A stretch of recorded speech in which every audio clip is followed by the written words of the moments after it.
सद्गुरु कबीर साहेब की जय। तिष्ठति ज्ञानरूपं नररूपं कबीरभो वासनाचाल सर्वत्रं ज्ञानदृष्टिविनश्यति त्वं कबीरमहावन्दे ज्ञानी भवति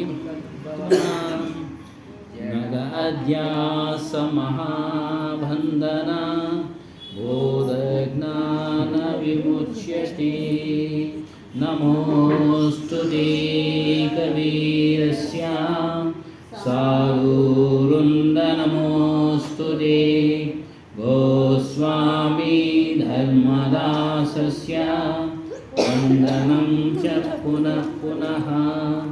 बोलिए श्री सत्यनामादि कबीर साहेब की जय। सद्गुरु श्री हनुमान साहेब की जय।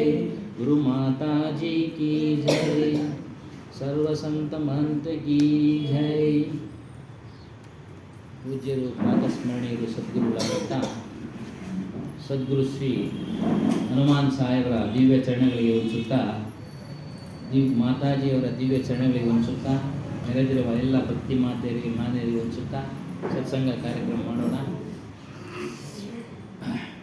ಇಂದಿನ ಸತ್ಸಂಗದ ವಿಷಯ ಭಜನೆ. ಇಷ್ಟೊತ್ತು ನಾವು ಭಜನೆ ಆಡಿದ್ವಿ.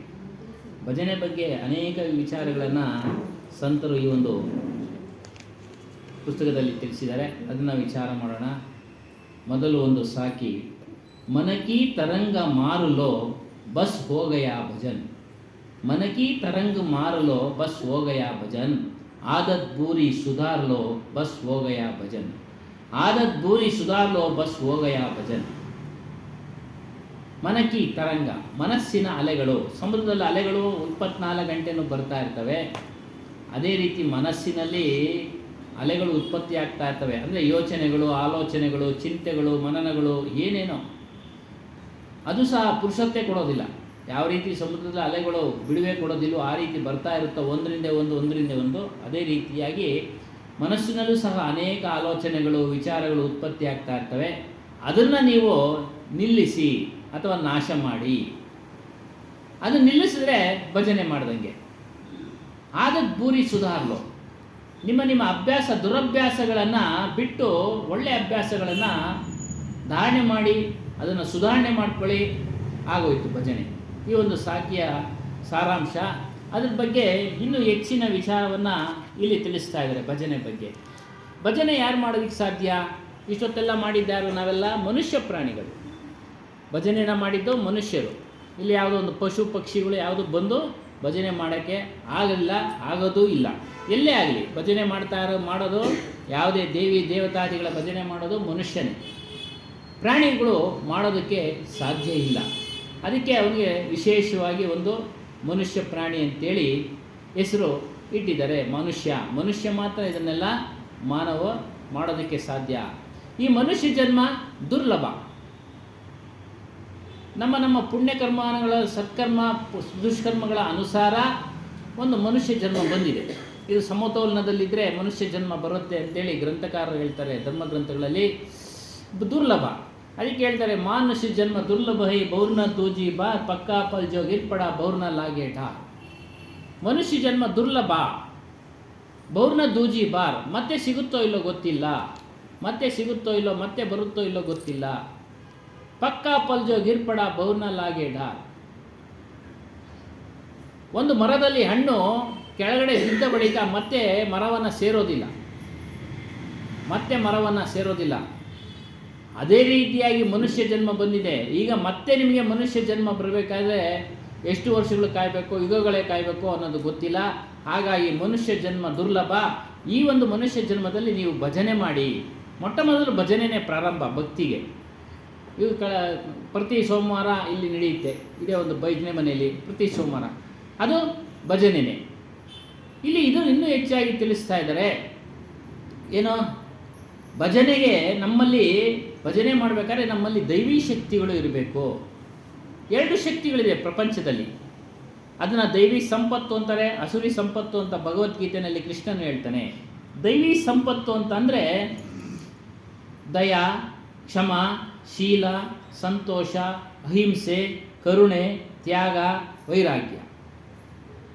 ದಯೆ ಎಲ್ಲರ ಮೇಲೂ ದಯೆ ಇರೋದು, ಪ್ರಾಣಿಗಳ ಮೇಲೆ ದಯೆ ಇರೋದು, ತಪ್ಪು ಮಾಡಿದ್ರೆ ಕ್ಷಮೆ ಇರಬೇಕು.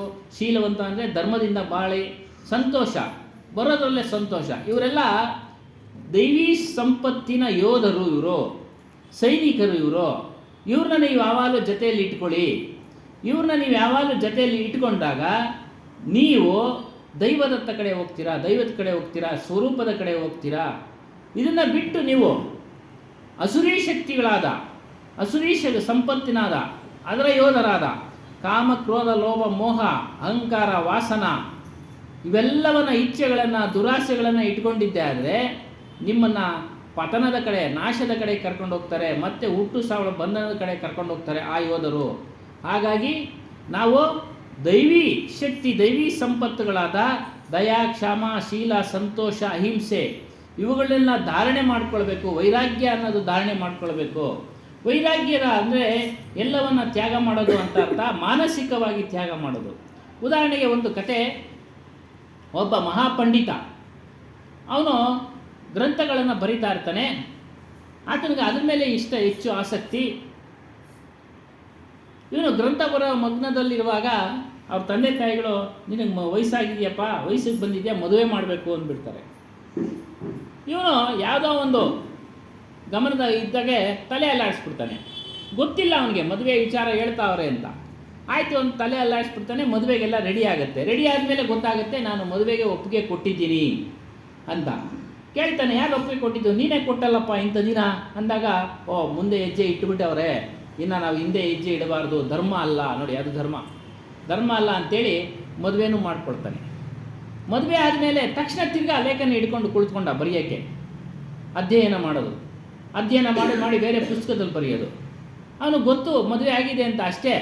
ತಿರ್ಗಾ ಲೇಖನಿ ಬರೆಯೋಕ್ಕೆ ಕೂತ್ಕೊಂಡವನು ದಿನನಿತ್ಯ ಅವನ ಎಲ್ಲ ಕೆಲಸ ಕಾರ್ಯಗಳಿಗೆ ಅವನ ಹೆಂಡತಿ ಭಾಮತಿ ಅನ್ನೋಳು ರೆಡಿ ಮಾಡ್ತಾಯಿದ್ಲು. ಅವನು ಸಂಜೆ ಆದರೆ ದೀಪ ಅಣಿಸಿಡೋದು, ಒಟ್ಟಿನಾಗೆ ಅವನ ಮುಖ ತೋರಿಸ್ತಾ ಇರಲಿಲ್ಲ, ಅವನ ಮುಂದೆ ಬರ್ತಾ ಇರಲಿಲ್ಲ. ಅವನು ಕಾಣದ ಹಾಗೆ ಎಲ್ಲ ಸೌಕರ್ಯಗಳನ್ನು ಮಾಡೋದು. ಬೆಳಿಗ್ಗೆ ಎದ್ದೊಳ್ತಾನೆ, ಸ್ನಾನಕ್ಕೆ ರೆಡಿ ಮಾಡೋದು, ಸ್ನಾನ ಮುಗಿದು ಬಂದ ಮೇಲೆ ಸಂಧ್ಯಾ ವಂದನೆಗೆ ರೆಡಿ ಮಾಡೋದು, ಮತ್ತು ಊಟ ಕೊಡೋದು, ಎಲ್ಲವನ್ನು ಅವನು ಕಾಣದಾಗೆ ಸಮಯಕ್ಕೆ ಸರಿಯಾಗಿ ಎಲ್ಲ ಅನುಕೂಲತೆಗಳನ್ನು ಮಾಡಿಕೊಟ್ಲು. 12 ವರ್ಷಗಳ ಕಾಲ ಅವನು ಬರೆದ ಆ ಧರ್ಮಗ್ರಂಥ ಬರೆಯೋವಾಗೆ ಅವನು ತೀರ್ಮಾನ ಮಾಡಿಕೊಂಡ. ಬರೀತಾ ನಾನು ಈ ಧರ್ಮಗ್ರಂಥ ಬರೆದಿದ್ದಾದಮೇಲೆ ಸನ್ಯಾಸಿ ದೀಕ್ಷೆ ತೆಗೆದುಕೊಳ್ಬೇಕು, ಎಲ್ಲ ಬಿಟ್ಟು ಹೋಗಬೇಕು ಅಂದ್ಕೊಂಡು ಮನಸ್ಸಿನಲ್ಲಿ ದೃಢ ನಿರ್ಧಾರ ಮಾಡಿದ್ದ. 12 ವರ್ಷ ಹಿಡೀತು. ಕೊನೆ ದಿನ ಈತನ ಕಣ್ಣಿಗೆ ಆತನ ಹೆಂಡತಿ ಕಾಣ್ತಾಳೆ. ಯಾರು ನೀನು ಅಂತಾನೆ. ನಾನು ನಿನ್ನ ಹೆಂಡತಿ ಸ್ವಾಮಿ, ಧರ್ಮಪತ್ನಿ, ಮದುವೆ ಮಾಡ್ಕೊಂಡಿರೋದು. ಮತ್ತು ಇಷ್ಟು ದಿನ ಕೆಲಸ ಮಾಡಿದ್ದು ನೀನೇನಾ? ಹೌದು, ನಾನೇನೇ ಮಾಡಿದ್ದು. ನಿಮ್ಮ ಈ ಒಂದು ಬರವಣಿಗೆಗೆ ತೊಂದರೆ ಆಗಬಾರ್ದು, ನೀವು ಸಮಾಜದ ಕೆಲಸ ಮಾಡ್ತಾ ಇದ್ದೀರಾ, ಧರ್ಮದ ಕೆಲಸ ಮಾಡ್ತಾ ಇದ್ದೀರಾ, ತೊಂದರೆ ಆಗಬಾರ್ದು ಅಂತೇಳಿ ನಾನು ಕಾಣಿಸ್ಕೊಳ್ಳಿಲ್ಲ. ಅಯ್ಯೋ, ನಾನು ಎಂಥ ಕೆಲಸ ಮಾಡಿಬಿಟ್ಟೆ. ನಾನು ದೀಕ್ಷೆ ದೃಢ ಸಂಕಲ್ಪ ಮಾಡಿಬಿಟ್ಟಿದ್ದೀನಿ ಸನ್ಯಾಸಿ ತೊಗೊಳ್ಳೋದಕ್ಕೆ. ಏನು ಮಾಡೋದು? ನಿನ್ನ ಹೆಸರೇನು ಅಂತ ಕೇಳ್ತಾನೆ. ನೋಡಿ, ಅವಾಗ ಅಲ್ಲಿವರೆಗೂ ಅವನ ಹೆಸರು ಸಹ ಕೇಳಿರಲ್ಲ, ಅವಳ ಮಕ ನೋಡಿರಲ್ಲ. ಭಾಮತಿ ಅಂತ ಹೇಳ್ತಾಳೆ. ಆಗ ಹೇಳ್ತಾನೆ, ನಾನು ಬರೆದಿರೋ ಈ ಒಂದು ಗ್ರಂಥಕ್ಕೆ ನಿನ್ನ ಹೆಸರೇ ಇಡ್ತೀನಿ. ನೋಡಿ, ಹಾಗೆ ತ್ಯಾಗ ಅಂತ ಅಂದರೆ ಮನೆ ಮಠ ಬಿಟ್ಟು ಹೋಗೋದಲ್ಲ, ಮನೆಯಲ್ಲೇ ಇದ್ಕೊಂಡು ಸಾಧು ಜೀವನ ಮಾಡೋದು, ಅದು ವೈರಾಗ್ಯ ಅಂತ ಹೇಳ್ತಾರೆ. ಈ ರೀತಿ ನಾವು ದಯಾ, ಕ್ಷಮ, ಶೀಲ, ಸಂತೋಷ, ಅಹಿಂಸೆ ಇವುಗಳನ್ನೆಲ್ಲ ವೈರಾಗ್ಯವನ್ನು ಧಾರಣೆ ಮಾಡಿಕೊಂಡಾಗ ನಮ್ಮ ಮನಸ್ಸು ಪರಮಾತ್ಮನ ಕಡೆ, ಆತ್ಮನ ಕಡೆ ಹೋಗುತ್ತೆ. ಇಲ್ಲ ಅಂತ ಅಂದರೆ ಆ ಅಸುರೀ ಶಕ್ತಿಯ ಯೋಧರಿದ್ದಾರಲ್ಲ, ಕಾಮ, ಕ್ರೋಧ, ಲೋಭ, ಮೋಹ, ಅಹಂಕಾರ, ವಾಸನ, ಇವರೆಲ್ಲರೂ ನಮ್ಮನ್ನ ಮೇಲೆ ಆಕ್ರಮಣ ಮಾಡ್ತಾರೆ. ನಮ್ಮ ಮನಸ್ಸನ್ನು ಹುಟ್ಟು ಸಾಳು ಬಂಧನದ ಕಡೆ ತೆಗೆದುಕೊಂಡು ಹೋಗ್ತಾರೆ, ದುಃಖದ ಕಡೆಗೆ ತೆಗೆದುಕೊಂಡು ಹೋಗ್ತಾರೆ. ಹಾಗಾಗಿ ನಾವು ಇದು ಸದಾ ನೆನಪಿನಲ್ಲಿಡಬೇಕು. ಅದಕ್ಕೆ ಹೇಳಿದು, ಮನಸ್ಸನ್ನು ತರಂಗಗಳನ್ನು ನಾಶ ಮಾಡಿ ಬಸ್ ಹೋಗಯ ಭಜನ್. ಮನಸ್ಸನ್ನು ತರಂಗಗಳನ್ನು ನಾಶ ಮಾಡಿ, ಅಲೆಗಳನ್ನು ನಾಶ ಮಾಡಿ, ನಿಮ್ಮಲ್ಲಿ ಉಂಟಾಗತಕ್ಕಂಥ ಆಲೋಚನೆಗಳನ್ನು ನಾಶ ಮಾಡಿ, ಸಂಕಲ್ಪಗಳನ್ನು ನೋಡಿ ವಿಚಾರ ಮಾಡಿ ತೆಗೆದುಕೊಳ್ಳಿ. ಹೊಟ್ಟೆ ಜೀವನೋಪಾಯಕ್ಕೆ ಬೇಕಾಗಿದೆ, ಎಲ್ಲವನ್ನೂ ನಾಶ ಮಾಡೋಕ್ಕೆ ಆಗೋದಿಲ್ಲ. ದುರ್ವಿಚಾರಗಳನ್ನು, ದುರ್ವ್ಯಸನಗಳನ್ನು, ದುರ್ಚಿಂತನೆಗಳನ್ನು ನಾಶ ಮಾಡಬೇಕು. ನಮ್ಮಲ್ಲಿ ಯಾವ್ದು ಇಟ್ಕೊಳ್ಬೇಕು? ಕರುಣೆ, ತ್ಯಾಗ, ವೈರಾಗ್ಯ, ಸಹನಾಶೀಲತೆ, ಸಂತೋಷ ಅಂತಂದರೆ ನಮ್ಮ ಗಳಿಕೆಯಿಂದ, ದುಡಿಮೆಯಿಂದ ಏನು ಬರುತ್ತೋ ಅದರಲ್ಲಿ ಸಂತೋಷ ಪಡೋದು ಪ್ರಯತ್ನ ಪಡಬೇಕು. ಹಿಂಸೆ ಮಾಡಬಾರ್ದು. ನಿಂದೆ ಮಾಡೋದಾಗಲಿ, ಹತ್ಯೆ, ಆಹಾರಕ್ಕೋಸ್ಕರ ಪ್ರಾಣಿ ಹತ್ಯೆ ಮಾಡೋದಾಗಲಿ, ಇವೆಲ್ಲ ಮಾಡಲೇ ಕೂಡದು. ಅವೆಲ್ಲ ಹಿಂಸಾ ಕಾರ್ಯಗಳು. ಹಾಗಾಗಿ ನಾವು ಏನು ಮಾಡ್ತಾರೆ, ತರಕಾರಿಗಳನ್ನೆಲ್ಲ ತೊಳೆದು ಅದನ್ನೆಲ್ಲ ಊಟ ಮಾಡೋಕ್ಕೆ ಉಪಯೋಗಿಸ್ತಾರೆ. ಇಲ್ಲಾಂದರೆ ಹಾಗೆ ಬಿಸಿನಲ್ಲಿ ಹಾಕಿದ್ರೆ ಅವೆಲ್ಲ ಸತ್ತೋಗ್ತವೆ ಅಂತೇಳಿ ತೊಳೆದು ಕ್ಲೀನ್ ಮಾಡಿ ಸ್ವಚ್ಛ ಮಾಡ್ತಾರೆ. ಈ ರೀತಿಯಾಗಿ ಅಹಿಂಸೆಯಲ್ಲಿ ಅನೇಕ ವಿಧ ಇದೆ. ಅದರಿಂದ ಇದನ್ನೆಲ್ಲ ಜಾಗರೂಕರಾಗಿ ನಾವು ನೋಡ್ಕೊಳ್ತಾ ಇರಬೇಕು. ನಮ್ಮ ಮನಸ್ಸಿನಲ್ಲಿ, ನಮ್ಮ ಜೀವನದಲ್ಲಿ ನಮ್ಮ ಮನಸ್ಸನ್ನು ಗಮನಿಸ್ತಾ ನೋಡ್ಕೊಳ್ತಾ ಇರಬೇಕು. ಇಲ್ಲೊಂದು ಕಡೆ ಹೇಳ್ತಾರೆ, ಸೋಯಿ ಪಾವನ್ ಸೋಯಿ ಸುಖದ್ ಶರೀರ ಜೋತನು ಪಾಯಿ ಬಜಿಯೇ ರಘುವೀರ. ಇದರ ಅರ್ಥ ಏನು ಅಂತಂದರೆ, ಮಾನವ ಜನ್ಮ ಬಂದಿರೋದು ಸದುಪಯೋಗ ಮಾಡ್ಕೊಳ್ಳೋದಕ್ಕೆ, ದುರುಪಯೋಗ ಮಾಡ್ಕೊಳ್ಳೋಕ್ಕಲ್ಲ. ಇದನ್ನು ಸಫಲ ಮಾಡ್ಕೊಳ್ಳಿ, ಇದನ್ನು ಸದುಪಯೋಗ ಪಡಿಸ್ಕೊಳ್ಳಿ. ಭಜನೆ ಮಾಡಿ. ಯಾರು ಮಾಡ್ತೀರಾ? ಆತ್ಮಾರಾಮನನ್ನು ಭಜನೆ ಮಾಡಿ, ಗುರುವಿನ ಭಜನೆ ಮಾಡಿ. ಆಗ ನಿಮ್ಮ ಮನಸ್ಸು ಅಂತರ್ಮುಖವಾಗಿ ರಾಮನ ಕಡೆ ಹೋಗುತ್ತೆ, ರಾಮನಲ್ಲಿ ಲೀನ ಆಗ್ತೀರಾ. ಮನಸ್ಸು ಏಕಾಗ್ರತೆ ಬರುತ್ತೆ. ಮನಸ್ಸನ್ನು ನಿಲ್ಲಿಸೋದೆ, ಮನಸ್ಸಿನಲ್ಲಿ ಉಂಟಾಗತಕ್ಕಂಥ ಚಿತ್ತವೃತ್ತಿಗಳನ್ನು ನಿಲ್ಲಿಸೋದೇ ಯೋಗ ಅಂತ ಅಂದರೆ, ನಾವು ಯೋಗಾಸನ ಎಲ್ಲ ಮಾಡ್ತೀವಿ, ಅದು ದೇಹಕ್ಕೆ ಮಾಡ್ತೀವಿ, ಅದೇನು ಶಾಶ್ವತವಲ್ಲ. ಕಾಯಿಲೆ ಬಂದೇ ಬರುತ್ತೆ ದೇಹಕ್ಕೆ. ಯೋಗ ಮಾಡಿರೋರೆಲ್ಲ ಸಹ ಕೊನೆಯಲ್ಲಿ ಯಾವುದಾದ್ರೂ ಒಂದು ಕಾಯಿಲೆಗೆ ತುತ್ತಾಗಿ ದೇಹವನ್ನು ತ್ಯಾಗ ಮಾಡ್ತಾ ಇದ್ದಾರೆ. ಯೋಗ ಅಂತ ಅಂದರೆ ಮನಸ್ಸನ್ನು ಇಂದ್ರಿಯ ಸಮೇತ ನಿಲುಕಡಿ ಮಾಡೋದು, ನಿಯಂತ್ರಣಕ್ಕೆ ತರೋದು. ಇದನ್ನು ಪತಂಜಲಿ ಸಹ ಹೇಳಿದ್ದಾರೆ. ಇದು ಯೋಗ. ಇನ್ನೂ ಆಳವಾಗಿ ಹೋಗ್ತಾರೆ ಪತಂಜಲಿಯವರು. ಯೋಗ ಅಂತ ಅಂದರೆ ವಿಯೋಗ. ವಿಯೋಗ ಅಂದರೆ ಬಿಡೋದು. ಯೋಗದ ಮೂಲ ಅರ್ಥ, ಪ್ರಾರಂಭದ ಅರ್ಥ ಯೋಗ ಕೂಡೋದು, ಮತ್ತು ಇನ್ನೊಂದು ಆಸನಗಳು ಮಾಡೋದು, ಹೀಗೆ ಕೊನೆ ಬಂದು ಮೂಲ ಅರ್ಥ, ಕೊನೆ ತಳಹದಿಯ ಅರ್ಥ ಬಂದು ವಿಯೋಗ. ವಿಯೋಗ ಅಂದರೆ ಅರ್ಥ ಅಂತಂದರೆ ಸತ್ಯ ಅಸತ್ಯಗಳ ವಿಚಾರಣೆ ಮಾಡಿ ಅಸತ್ಯವನ್ನು ವಿಯೋಗ ಮಾಡೋದು, ದೂರ ಮಾಡೋದು. ಸತ್ಯಾಸತ್ಯಗಳ ಆತ್ಮ ಅನಾತ್ಮಗಳನ್ನು ತಿಳಿದು ಅನಾತ್ಮ ವಸ್ತುಗಳನ್ನು ತ್ಯಾಗ ಮಾಡೋದು. ಅನಾತ್ಮ ವಸ್ತುಗಳ ಮೇಲೆ ಮೋಹ ಇಡುವುದನ್ನು ಬಿಡುವುದೇ ಈ ವಿಯೋಗ. ಅನಾತ್ಮ ವಸ್ತುಗಳು ಬಟ್ಟೆ, ಬರೆ, ಆಭರಣ ಇವೆಲ್ಲ ನಮಗೆ ಅಗತ್ಯಕ್ಕೆ ಇರೋಷ್ಟು ನಾವು ಅದನ್ನು ತೆಗೆದುಕೊಳ್ಬೇಕು. ಅತಿಯಾದ ದುರಾಸೆಯಿಂದ ಅವುಗಳನ್ನು ಗಳಿಸೋಕೆ ಸಲುವಾಗಿ ದುರ್ವ್ಯಸನಗಳಲ್ಲಿ ತೊಡಗಿ ದುರ್ವ್ಯವಹಾರಗಳನ್ನು ಮಾಡೋದು ಬೇಡ. ಇದನ್ನು ನೀವು ತಿಳಿಯಿರಿ. ಈ ರೀತಿಯಾಗಿ ಸತ್ಯ ಅಸತ್ಯವನ್ನು ತಿಳಿದು ಅಸತ್ಯವನ್ನು ಬಿಡುವುದೇ ಯೋಗ. ಸತ್ಯವನ್ನು ಧಾರಣೆ ಮಾಡಿಕೊಳ್ಳೋದೇ ಯೋಗ. ಆತ್ಮವನ್ನು ತಿಳಿದು ಅದರಲ್ಲಿ ನಿಲ್ಲೋದೇ ಯೋಗ. ಈ ರೀತಿಯಾಗಿ ಹೇಳ್ತಾರೆ. विपरीत सत्य से, राम से, पुरुष से अपने निज स्वरूप, स्वस्वरूप, आत्मस्वरूप से अपने आप को जोड़ना. ನೋಡಿ, ನಮ್ಮ ಮನಸ್ಸನ್ನು ಎಲ್ಲಿ ಸೇರಿಸಬೇಕು? ಸತ್ಯದ ಒಂದು ಸತ್ಯದ ಗುರುತು ಯಾವುದು? ನಮ್ಮ ಸ್ವರೂಪ. ಅದರಲ್ಲೇ ಸೇರಿಸಿ ಅದು ರಾಮನಾಗಿರ್ಬೋದು, ಕೃಷ್ಣನಾಗಿರ್ಬೋದು, ಯಾರೇ ಆಗಿರ್ಬೋದು, ಒಟ್ಟಿನಲ್ಲಿ ನಮ್ಮ ನಿಜ ಸ್ವರೂಪ. ಕೃಷ್ಣನು ಅಂತ ಹೇಳ್ತಾರೆ, ರಾಮ ಅಂತ ಹೇಳ್ತಾರೆ, ಬೀಜಕ್ನಲ್ಲಿ ಈಶ್ವರ ಅಂತ ಹೇಳ್ತಾರೆ. ಈ ರೀತಿಯಾಗಿ ಒಟ್ಟಾರೆ ಅವ್ರಿಗೆ ಯಾವುದು ಇಷ್ಟ ಇದೆಯೋ ಅದು ಯಾವುದು ಅಂದರೆ ನಮ್ಮೆಲ್ಲರ ಸ್ವರೂಪ. ಈ ರೀತಿ ತಿಳಿಯಿರಿ, ಅದು ಆತ್ಮಸ್ವರೂಪ. ಇದನ್ನು ನಿಮ್ಮ ಮನಸ್ಸನ್ನು ತೆಗೆದುಕೊಂಡೋಗಿ ಅಲ್ಲಿ ನಿಲ್ಲಿಸಿ. ಇದೇ ಯೋಗದ ನಿಜವಾದ ಮೂಲ ಅರ್ಥ. ಸದ್ಗುರು ಕಬೀರ್ ಅವರು ಅದಕ್ಕೂ ಸಹ ಹೇಳ್ತಾರೆ, ಚಿತ್ತವೃತ್ತಿ अपने निज स्वरूप को साथ ऐसे दूर मिल गए जाए तो उसी को कभी अलग ना होए पाए. ನಾವು ಯಾವಾಗ ನಮ್ಮ ಚಿತ್ತವೃತ್ತಿಗಳನ್ನು ನಾಶ ಮಾಡಿ ರಾಮನಲ್ಲಿ, ಆತ್ಮಾರಾಮನಲ್ಲಿ ಹೋಗಿ ಸೇರಿಸಿದ್ವೋ ಆಗ ನಾವು ಅದರಿಂದ ಬೇರೆ ಆಗೋದಿಲ್ಲ. ಆದರೆ ಅದು ಸೇರಿಸೋವರೆಗೂ ನಮ್ಮ ಸಾಧನೆ ಮಾಡಬೇಕು. ಅದನ್ನ ಅಂತ ಹೇಳ್ತಾರೆ, ಶ್ವಾಸ ಮೇ ನಾಮನೆ ವೃತ ಶ್ವಾಸ ಮತಿಕೋಯ್. ಅದನ್ನು ಮಾಡಬೇಕಾದ್ರೆ ಶ್ವಾಸದಲ್ಲಿ ನಾವು ಚಿಂತನೆ ಮಾಡಬೇಕು, ನಮ್ಮ ಸ್ವರೂಪದ ಚಿಂತನೆ ಮಾಡಬೇಕು. ಅದಕ್ಕೆ ಹೇಳ್ತಾರೆ, ನೀನು ಹಾಸಿಗೆ ಮೇಲೆ ಇರಲಿ, ಕೆಲಸ ಮಾಡ್ತಾ ಇರಲಿ, ಟಾಯ್ಲೆಟ್ನಾಗಿರಲಿ, ಸ್ನಾನ ಮಾಡ್ತಾ ಇರಲಿ, ಎಲ್ಲಿದ್ದರೂ ಸಹ ನೀನು ಸ್ವರೂಪದ ಚಿಂತನೆ ಮಾಡು, ಸ್ವರೂಪವನ್ನು ಮನನ ಮಾಡು. ಇಲ್ಲಿ ಉದಾಹರಣೆ ಕೊಟ್ಟರು, ಅವಲೇ ಸಾಕಿ ಹೇಳಿದ್ದಕ್ಕೆ. ಯಾವ ರೀತಿ ಸಮುದ್ರದಲ್ಲಿ ಅಲೆಗಳು ಹುಡ್ತಾ ಇರ್ತವೋ, ಸುದುತ್ತಾ ಇರ್ತವೋ, ಬರ್ತಾ ಇರ್ತವೋ, ಹೋಗ್ತಾ ಇರ್ತವೋ, ಯಾವತ್ತಿಗೂ ಅದು ಶಾಂತಿನೇ ಆಗೋದಿಲ್ಲ. ರಾತ್ರಿ ಹೊತ್ತು ಸಹ ಸಣ್ಣ ಪ್ರಮಾಣ ಕಡಿಮೆ ಆಗಿರುತ್ತೆ, ರಾತ್ರಿ ಹೊತ್ತು ಸಹ ಅಲೆಗಳು ಬೀಸ್ತಾ ಇರ್ತವೆ. ಹಾಗಾಗಿ ಮನಸ್ಸಿನಲ್ಲಿ ಆಲೋಚನೆಗಳು ಉಂಟಾಗ್ತಾ ಇರ್ತಾವಪ್ಪ. ಇದನ್ನು ನೀನು ನಾಶ ಮಾಡ್ಕೊಳ್ಬೇಕು. ಕಾಮ, ಕ್ರೋಧ, ಲೋಭ, ಮೋಹ ಇತ್ಯಾದಿ ಆಲೋಚನೆಗಳು ಉಂಟಾಗ್ತಾ ಇರ್ತವೆ. ಇವುಗಳನ್ನೆಲ್ಲ ಸದ್ ವಿಚಾರಣೆ, ಆಚರಣೆಗಳಲ್ಲಿ ನೀನು ತೆಗೆದುಕೊಂಡು ಹೋಗಬೇಕು. ಆಗ ಮಾತ್ರ ನೀನು ಮನಸ್ಸನ್ನು ನಾಶ ಮಾಡೋಕ್ಕೆ ಸಾಧ್ಯ. ಇಲ್ಲಾಂದರೆ ಮನಸ್ಸನ್ನು ನಾಶ ಮಾಡೋಕ್ಕೆ ಸಾಧ್ಯ ಆಗೋದಿಲ್ಲ.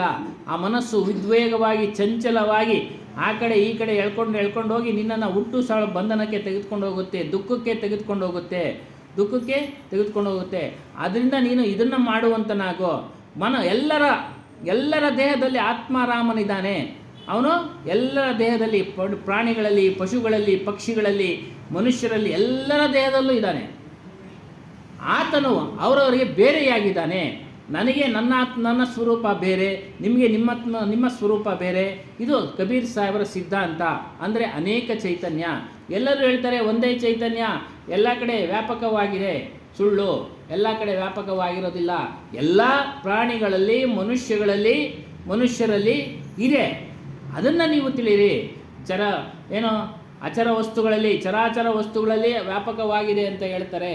ಇಲ್ಲ, ಅದು ಸಾಧ್ಯ ಇಲ್ಲ. ಕಾರಣ ಇಷ್ಟೇ ಹೇಳ್ತಾರೆ, ಮನುಷ್ಯನಿಗೆ ಏನಾದರೂ ತೊಂದರೆ ಆದರೆ ಅವನು ಯೋಚನೆ ಮಾಡಿ ಅದಕ್ಕೆ ಪರಿಹಾರ ಕಂಡುಹಿಡ್ಕೊಳ್ತಾನೆ ಮತ್ತು ಆಲೋಚನೆ ಮಾಡುವವನಾಗಿದ್ದಾನೆ. ಆದರೆ ಜಡ ವಸ್ತುಗಳಾದ ಈ ಮೈಕ್ ಆಗಿರ್ಬೋದು, ವಸ್ತು ಟೇಬಲ್ ಆಗಿರ್ಬೋದು, ಪುಸ್ತಕ ಆಗಿರ್ಬೋದು, ಅವಕ್ಕೇನು ಗೊತ್ತಿಲ್ಲ. ತನ್ನನ್ನು ತಾನು ತಿಳಿಯೋ ಶಕ್ತಿನೇ ಇಲ್ಲ. ನಾವು ಇದನ್ನು ಬಿಸಾಡಿದ್ರೆ ಹೋಗಿ ಬಿದ್ದಿರುತ್ತೆ, ಬೆಂಕಿಗೆ ಹಾಕಿದ್ರೆ ಸುಟ್ಟೋಗುತ್ತೆ. ಆದರೆ ಮನುಷ್ಯನ ಆ ರೀತಿ ಆಗುತ್ತಾ? ಇಲ್ಲ, ಸಾಧ್ಯ ಇಲ್ಲ. ಮನುಷ್ಯ ಎಚ್ಚೆತ್ತುಕೊಳ್ತಾನೆ, ಓಡು ಬರ್ತಾನೆ, ಇದರಿಂದ ಬಿಡುಗಡೆ ಆಗಿ ಪ್ರಯತ್ನ ಪಡ್ತಾನೆ. ಈ ರೀತಿಯಾಗಿ ನೋಡಿ, ದುಃಖ ಬಂದರೆ ದೂರ ಇರ್ತಾನೆ. ಅವುಗಳಲ್ಲೇನು ದುಃಖ ಬಂದರೆ ಏನು ದೂರ ಹೋಗೋದಿಲ್ಲ. ಅವಕ್ಕೇನು ಗೊತ್ತಿಲ್ಲ ದೂರ ಹೋಗೋದಕ್ಕೆ. ಅದರಿಂದ ನೀವು ಇನ್ನು ಈ ವಿಚಾರವನ್ನು ತಿಳಿಯಿರಿ. ಅನೇಕ ಚೈತನ್ಯ, ಇದನ್ನು ನೀವು ನಿಮ್ಮ ಚೈತನ್ಯ ನಿಮ್ಮ ಸ್ವರೂಪನ ತಿಳಿಬೇಕಾದ್ರೆ ಸ್ಮರಣೆ ಮಾಡಿ ಆ ಸ್ವರೂಪದ ಸ್ಮರಣೆ. ಇಲ್ಲೊಂದು ಸಾಕಿ ಹೇಳ್ತಾರೆ, ಮಾಲಾ ತೋ ಕರ್ಮೆ ಫಿರೆ ಜೀವ್ ಫಿರೆ ಮುಖ ಮಾಹಿ ಮನುವ ಚಹು ದಿಶಾ ಫಿರೆ ಏತೋ ಸುಮಿರನ್ ನಾಹಿ. ಕೆಲವರು ನೋಡ್ತಾ ಇರಬೇಕು, ಮಾಲಾ ತಿರುಗಿಸ್ತಾ ಇರ್ತಾರೆ, ಬಾಯಿನಲ್ಲಿ ಜಪ ಮಾಡ್ತಾ ಇರ್ತಾರೆ, ಆದರೆ ಅವರ ಮನಸ್ಸು 4 ದಿಕ್ಕುಗಳಲ್ಲಿ ತಿರುಗ್ತಾ ಇರುತ್ತೆ. ಇದೆಲ್ಲ ಸ್ಮರಣೆ ಅಲ್ಲ, ಇದೆಲ್ಲ ಭಜನೆ ಅಲ್ಲ. ಈಗಿನ ವರ್ತಮಾನದ ಕಾಲದಲ್ಲಿ ವ್ಯಾಪಾರ ಆಗಿಬಿಟ್ಟಿದೆ. ಮಂತ್ರ ದೀಕ್ಷೆ ಕೊಡೋದು, ಜಪ ಮಾಡೋದಕ್ಕೆ ವ್ಯಾಪಾರ ಆಗಿಬಿಟ್ಟಿದೆ. ಅದನ್ನೆಲ್ಲ ನೀವು ನೋಡಿ ಶುದ್ಧವಾದ ಸತ್ಯವನ್ನು ಆಚರಣೆ ಮಾಡತಕ್ಕಂಥ ಸತ್ಯ ಅಂದ್ರೇನು? ಸ್ವರೂಪದಲ್ಲಿ ಯಾವಾಗಲೂ ಸ್ವರೂಪದ ಚಿಂತನೆ, ಸ್ವರೂಪದ ವಿಚಾರ ತಿಳಿಸೋರ ಹತ್ರ ನೀವು ದೀಕ್ಷೆ ತೆಗೆದುಕೊಳ್ಳಿ, ಮಂತ್ರ ದೀಕ್ಷೆ ತೆಗೆದುಕೊಳ್ಳಿ. ಯಾರ್ಯಾರ ಹತ್ರನ ತೆಗೆದುಕೊಂಡ್ರೆ ಅದೇನು ಪ್ರಯೋಜನ ಇಲ್ಲ. ಈ ರೀತಿಯಾಗಿ ಹೇಳ್ತಾರೆ, ಎಲ್ಲ ವ್ಯಾಪಾರ ಆಗಿದೆ. ಆಜಕಲ್ ತೋ ಭಜನ್ ಅಥವಾ ಸುಮಿರನ್ ವ್ಯಾಪಾರ ಹೋಗಯಾ ಹೈ. ನೋಡಿ, ವ್ಯಾಪಾರ ಆಗಿಬಿಟ್ಟಿದೆ. ಅದು ನಾವು ನೋಡ್ತಾನೆ ಇರ್ತೀವಿ ವಾಟ್ಸಪ್ನಲ್ಲಿ. ಅವರು ಇವಾಗ ರಿಜಿಸ್ಟ್ರೇಷನ್ಗೆ ಇಷ್ಟು ಖರ್ಚು ಕೊಡಿ. ನೀವು ರಿಜಿಸ್ಟ್ರೇಷನ್ ಮಾಡ್ಕೊಳ್ಬೇಕು. ಒಂದು ಆಶ್ರಮಕ್ಕೆ ಬರಬೇಕಾದ್ರೆ, ದೀಕ್ಷೆ ತೆಗೆದುಕೊಳ್ಬೇಕಾದ್ರೆ ಒಂದು ರಿಜಿಸ್ಟ್ರೇಷನ್ ಆಗಬೇಕು, ದುಡ್ಡು ಕೊಡಬೇಕು, ಎಲ್ಲ ಹೆಸರು ಬರೆಸ್ಬೇಕು, ವಿವರ ಎಲ್ಲ ಕೊಡಬೇಕು. ಆದರೆ ಕಬೀರ್ ಸಾಹೇಬ್ರ ಆಶ್ರಮದಲ್ಲಿ ಯಾವ ದೀಕ್ಷೆನೂ ಇಲ್ಲ, ಯಾವ ಇದು ಇಲ್ಲ, ಯಾವುದೋ ದೀಕ್ಷೆ ಯಾವುದು ರಿಜಿಸ್ಟ್ರೇಷನ್ನೇ ಇಲ್ಲ, ದುಡ್ಡು ಕೊಡಬೇಕು ಅನ್ನೋದೇನಿಲ್ಲ. ಬಂದು ಸತ್ಸಂಗ ಕೇಳ್ತಾ ಇರಬೇಕು. ಸತ್ಸಂಗ ಕೇಳಿ ನಿಮ್ಮ ಸ್ವರೂಪವನ್ನು ತಿಳಿಯಿರಿ. ತದನಂತರ ನೀವು ದೀಕ್ಷೆ ತೆಗೆದುಕೊಳ್ಬೋದು. ಮೊದಲು ವಿಚಾರ ಕೇಳಬೇಕು, ಸತ್ಸಂಗ ಕೇಳಬೇಕು, ಮನಸ್ಸಿನಲ್ಲಿ ದಯಾ, ಕ್ಷಮೆ, ಕರುಣೆ, ಸಂತೋಷ ಇವನ್ನೆಲ್ಲ ಧಾರಣೆ ಮಾಡಿಕೊಳ್ಬೇಕು. ಹಾಗಾಗಿ ಅದನ್ನು ಮಾಡಿ. ವ್ಯಾಪಾರಿ ಗುರುಗಳಿದ್ದಾರೆ, ಅವರುಗಳ ಜೊತೆ ಹೋದರೆ ನೀವು ಮತ್ತೆ ಬಂಧನಕ್ಕೆ ತೊಡಗಿಸ್ಕೊಳ್ತೀರಾ. ಅಂಥ ವ್ಯಾಪಾರಿ ಗುರುಗಳನ್ನು ಗುರುತಿಸಿ.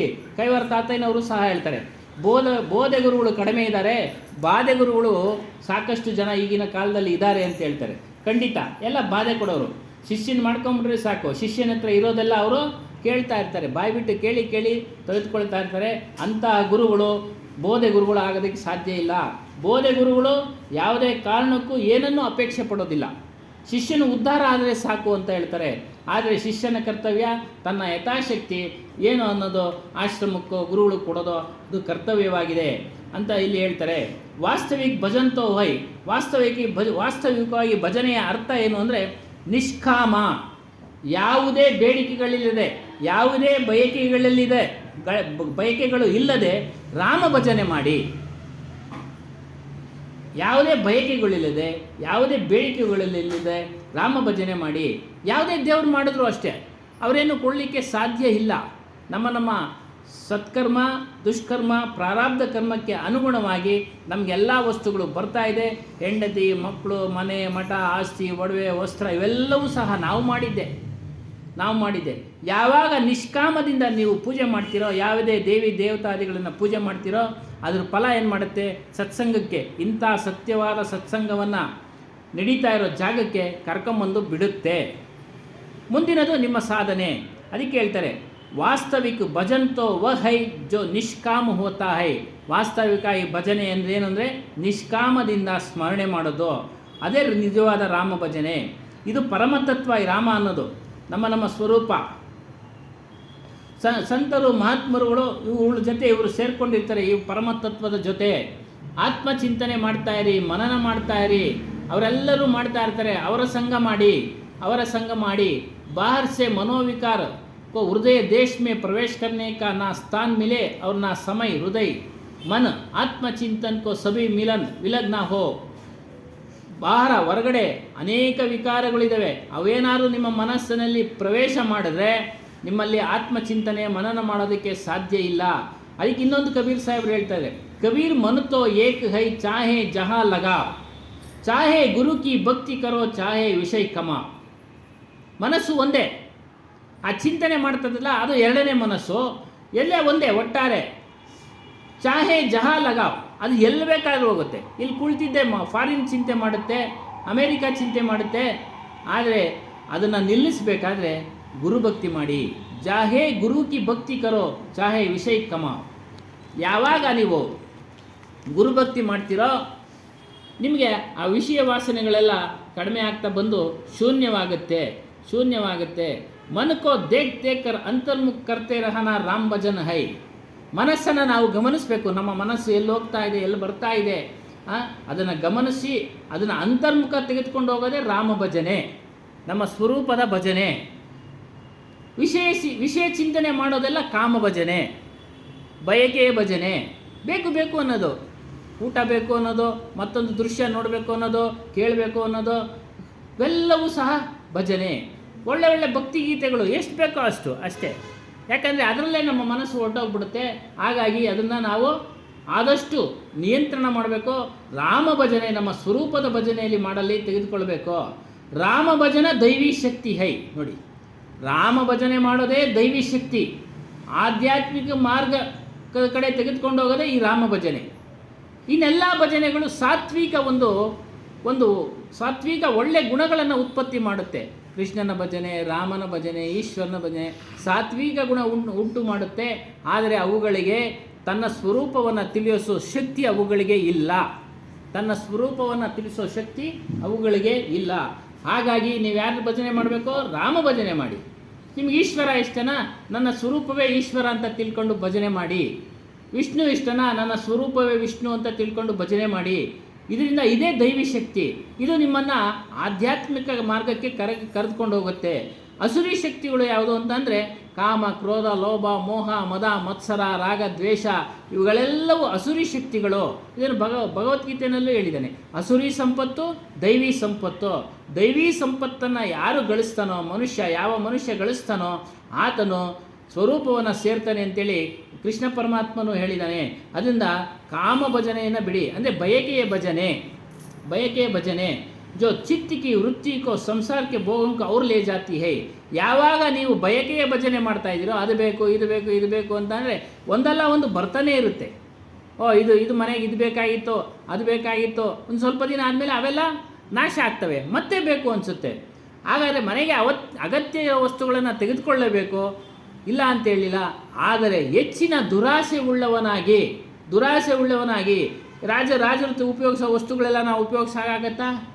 ಇಲ್ಲ. ನಮ್ಮ ಒಂದು ಗಳಿಕೆ ಎಷ್ಟೈತೋ ಅಷ್ಟರಲ್ಲೇ ನಾವು ಚಿಂತನೆ ಮಾಡಿ ಅದನ್ನು ತೆಗೆದುಕೊಳ್ಬೇಕು. ಅದರ ಜೊತೆಯಲ್ಲಿ ರಾಮ ಭಜನೆಯನ್ನು ಮಾಡಬೇಕು. ಸದ್ಗುರು ಅಭಿಲಾಷ್ ಸಾಹೇಬರು ಅವರು ಸಹ ಹೇಳಿದ್ದಾರೆ. ನಮ್ಮ ಬೀಜ ಗ್ರಂಥವನ್ನು ಓದ್ತೀವಲ್ಲ, ಅವರು ಬರೆದಿರೋದು.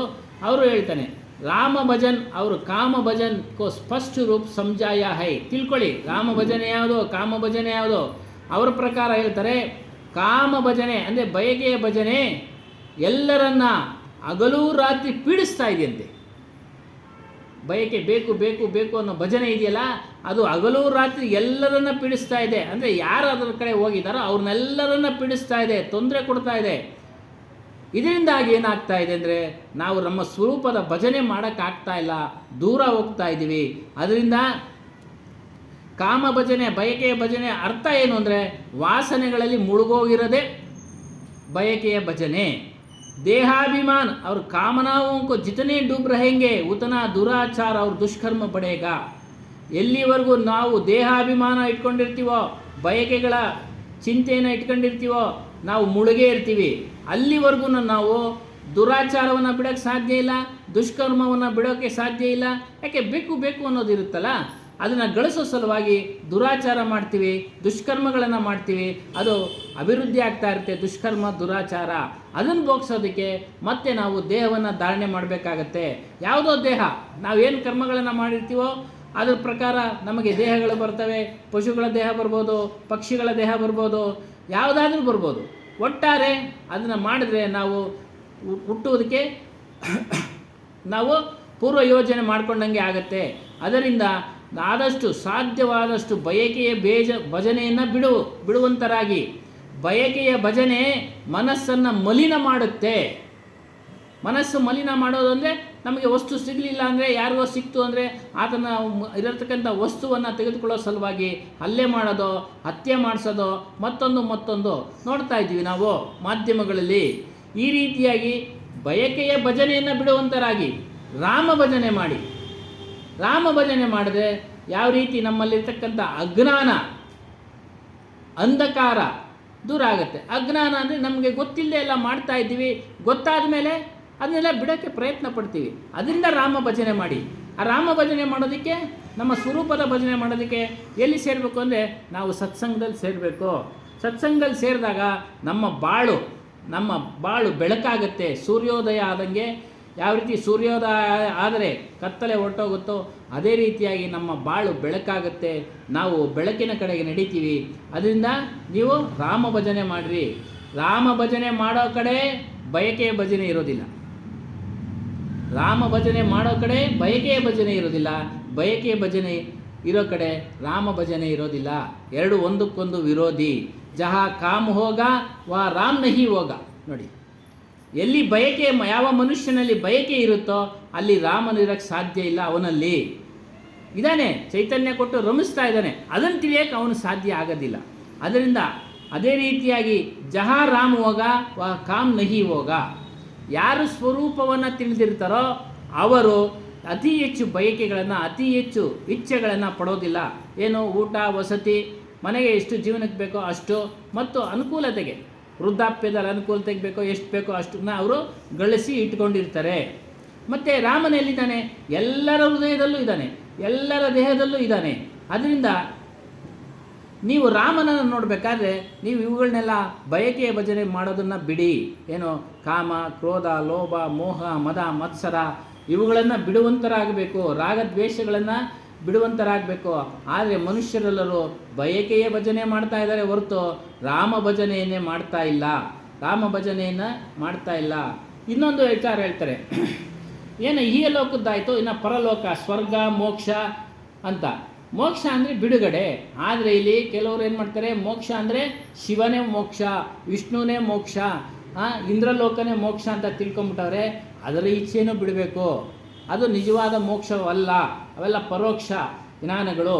ಅಂದರೆ ಅಂತೆ ಕಂತೆ ಯಾರೂ ಸಹ ಅದನ್ನು ಸ್ವತಃ ಅನುಭವಿಸಿ ನೋಡಿ ಬಂದು ತಿಳಿಸಿಲ್ಲ. ನೋಡಿ, ನಮ್ಮ ಸ್ವರೂಪ ಸ್ವತಃ ನಮಗೆ ಅನುಭವಕ್ಕೆ ಬರುತ್ತೆ. ಅದು ಸುಷುಪ್ತ ಅವಸ್ಥೆಯಲ್ಲಿ ನಮಗೆ ಅದು ನಾವು ಹರಿಬೋದು. ಸುಷುಪ್ತ ಅವಸ್ಥೆಯಲ್ಲಿ ನಾವು ಗಾಢವಾದ ನಿದ್ರೆಯಲ್ಲಿರ್ತೀವಿ. ಎಚ್ಚರವಾದಾಗ ಆನಂದದಿಂದ ಇರ್ತೀವಿ. ಒಳ್ಳೆ ನಿದ್ರೆ ಮಾಡಿದ್ನಪ್ಪ. ನೋಡಿ, ಆನಂದ ಇರೋದು ನಮ್ಮ ಸ್ವರೂಪದಲ್ಲೇ. ಅದನ್ನೇ ಮೋಕ್ಷ ಅನ್ನೋದು. ಆ ಮೋಕ್ಷವನ್ನು ಪಡಿಬೇಕಾದ್ರೆ ನಾವು ಈ ಕಾಮ ಭಜನೆಯನ್ನು ಬಿಡುವಂತರಾಗಬೇಕು. ಕೆಲವರೆಲ್ಲ ಹೇಳ್ತಾರೆ ಆತ್ಮ ಸಾಕ್ಷಾತ್ಕಾರವೇ ಪರಮಾತ್ಮ ಸಾಕ್ಷಾತ್ಕಾರ ಅಂತ. ನಿಜ, ನಮ್ಮ ಸ್ವರೂಪವೇ ಪರಮಾತ್ಮ, ಅದೇ ಆತ್ಮ. ಆತ್ಮ ಅಂದರೆ ಅರಿವು, ಸ್ವಸ್ವರೂಪ ಇತ್ಯಾದಿಗಳು ಇನ್ನು ಹೆಸರು ಕರೀತಾರೆ. ಅದರಿಂದ ಇದನ್ನು ತಿಳಿರಿ.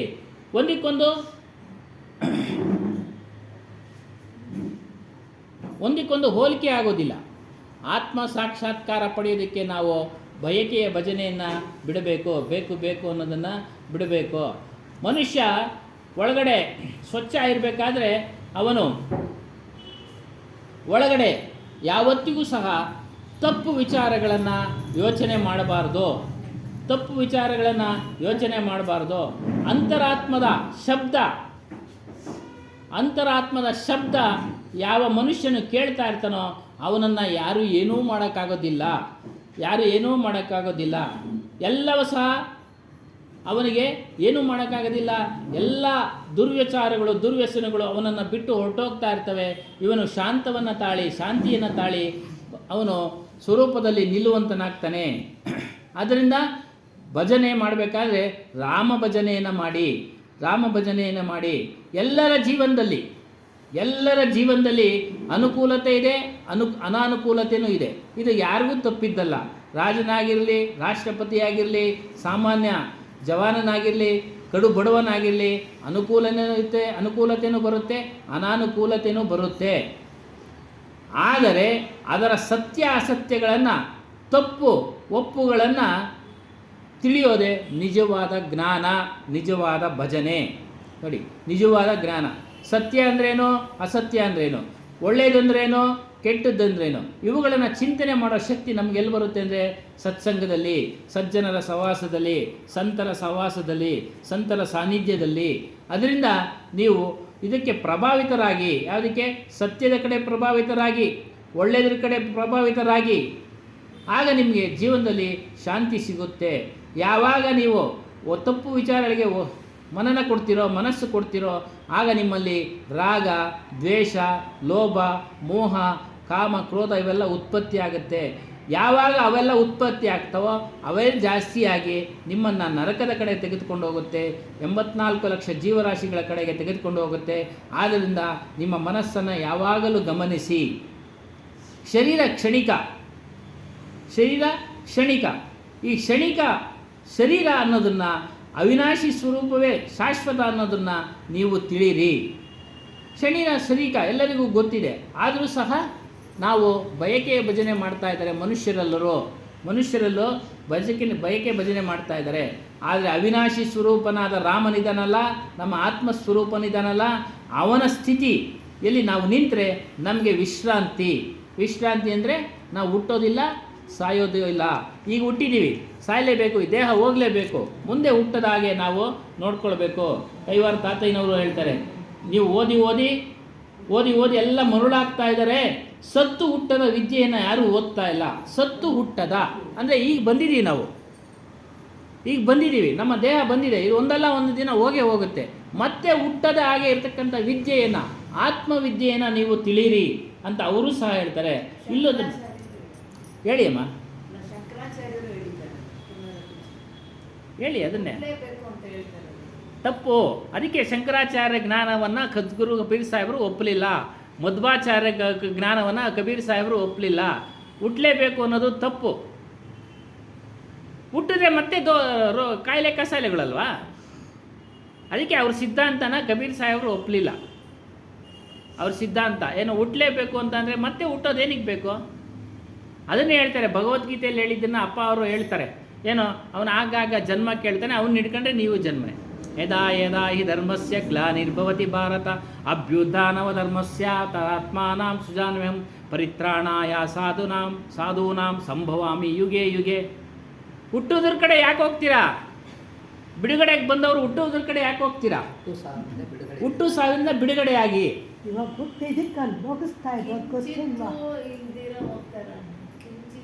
ಹೋಗ್ತಾರೆ, ಖಂಡಿತ ಹೋಗ್ತಾರಮ್ಮ. ಮುಕ್ತಿ ಸ್ಥಿತಿ ಪಡೆದಿರೋರು ಅನೇಕರು ಇದ್ದಾರೆ. ಅದರಲ್ಲಿ 100ಕ್ಕೆ ಒಬ್ಬರು ಇಲ್ಲ ಕೋಟಿಗೆ ಒಬ್ಬರು ಯಾರೋ ಒಬ್ಬರು.